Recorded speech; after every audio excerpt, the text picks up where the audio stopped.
I would not want my kids to be on social media at all until like they're like 16 years old. You know what I'm saying? And what do you think that even looks like at 16? You said what? What do you think that even looks like your child at 16? What the fuck is social media then? No facts. Nah, big facts. Like, damn, big facts. But I'm saying like in the world that we live in now, like say I had a 16-year-old right now type vibes.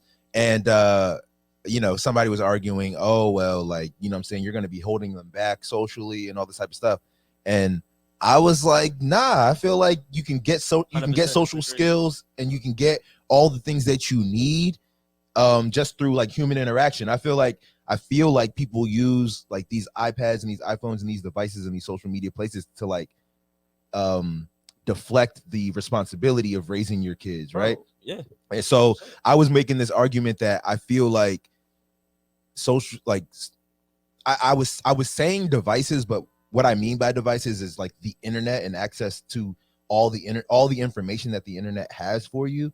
That is something that, and it's crazy because like when I was growing up, I would have hated that restriction. I would have, but it's absolutely necessary right now because there's too much information on the internet, bro. There's too much for a child who's like still developing their way of thinking.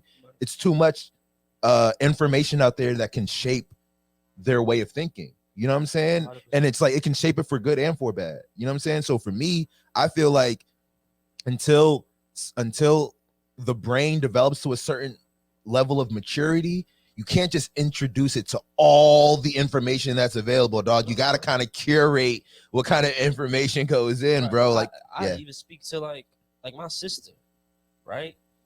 Never had a social media platform in her life. Yeah. Never. People like that always intrigue me, bro. Like, and this is like in a good way. I feel like I wish I was that way. I wonder my life would probably be completely different for the better. This is my little sister, and there's so many qualities that she has like within herself that I'd be like,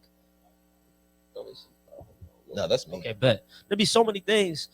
Even when I see, I'll be like, damn, sis, like, you know what I'm saying? You a unicorn in the greatest way, and it's kind of like you have to. It goes back to systems. Yeah. When you have type of systems that you kind of like abide by, other things are extra.